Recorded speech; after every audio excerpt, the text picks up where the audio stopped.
ನಮಸ್ಕಾರ. ನಾನು ಬಸವರಾಜ್ ಮಾತಾಡ್ತಾ ಇದ್ದೀನಿ, ಪತ್ರಕರ್ತರು.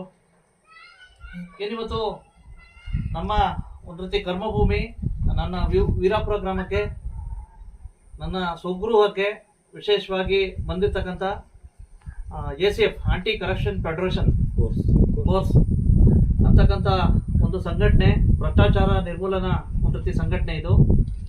ಇದ್ರ ಜೊತೆಗೆ ಸಾಕಷ್ಟು ಒಂದು ರೀತಿ ಪ್ರತಿ ಗ್ರಾಮಗಳಲ್ಲೂ ಸಹ ಮೂಲಭೂತ ಸೌಕರ್ಯಗಳು ಇರ್ಬೋದು, ಮತ್ತೆ ಜನಸಾಮಾನ್ಯರಿಗೆ ಸಿಗದೇ ಇರ್ತಕ್ಕಂಥ ಸವಲತ್ತುಗಳನ್ನ ದೊರಕಿಸ್ಕೊಡೋದಕ್ಕೆ ಸಂಘಟಿತರಾಗಿ ಬೆಳೀತಾ ಇರ್ತಕ್ಕಂಥ ಈ ಒಂದು ACF ಇದಕ್ಕೆ ನನ್ನ ಆತ್ಮೀಯ ಸ್ನೇಹಿತ ಅಬ್ದುಲ್ ಭಯ್ಯ ಅವರು ನನಗೆ ಕಾಲ್ ಮಾಡಿದ್ರು. ಈಗ ಬರ್ತಾ ಇದ್ದೀವಿ, ನಿಮ್ಮಲ್ಲಿರ್ತಕ್ಕಂಥ ಗ್ರಾಮಗಳ ಯುವಕರುಗಳು ಸೇರಿಸಿ ಮತ್ತೆ ಈ ಕಡೆ ಭಾಗದ ಸಮಸ್ಯೆಗಳಿಗೆ ಒಂದು ಘಟಕ ಮಾಡಿ ಅಂತ ಹೇಳ್ಬಿಟ್ಟು.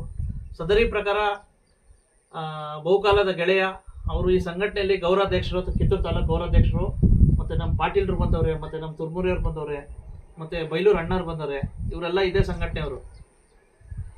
ವಿಶೇಷವಾಗಿ ಒಳ್ಳೆ ಸಂಘಟನೆ ಇವರು. ಒಂದು ರೀತಿ ಭ್ರಷ್ಟಾಚಾರ ನಿರ್ಮೂಲನೆ ಮಾಡಲಿಕ್ಕೆ ಮತ್ತೆ ವಿಶೇಷವಾಗಿ ಜನಸಾಮಾನ್ಯರಿಗೆ ಸಿಗದೇ ಇರತಕ್ಕಂಥ ಸವಲತ್ತುಗಳನ್ನ ದೊರಕಿಸ್ಕೊಡೋದಕ್ಕೆ ವಿವಿಧ ರೀತಿಯಲ್ಲಿ ಇವರು ಪ್ರಯತ್ನ ಮಾಡ್ತಾವ್ರೆ. ಇವ್ರಿಗೆಲ್ಲರಿಗೂ ಸಹ ಒಳ್ಳೇದಾಗಲಿ. ನಾವು ಸಹ ನಮ್ಮ ಪತ್ರಿಕಾ ಸಮೂಹದಿಂದ 24x7 365 ಡೇಸ್ ನಾವು ಅವರ ಒಂದು ಸಂಘಟನೆಗೆ ಒಬ್ಬ ಹಿತೈಷಿಯಾಗಿ ಇರ್ತೀನಿ ಅಂತಕ್ಕಂಥ ಮಾತುಗಳನ್ನು ಹೇಳ್ತಾ, ಒಳ್ಳೇದಾಗಲಿ ಅವ್ರಿಗೆಲ್ಲ, ಅವ್ರ ಸಂಘಟನೆ ಇನ್ನೂ ಚೆನ್ನಾಗಿ ಬೆಳೀಲಿ ಅಂತ ಹೇಳ್ತಾ, ನಮ್ಮ ವೀರಾಪುರದಲ್ಲೂ ಸಹ ಈ ಸಂಘಟನೆ ಬೆಳೀಲಿಕ್ಕೆ ಅವಕಾಶ ಮಾಡಿಕೊಟ್ಟಿದ್ದಾರೆ.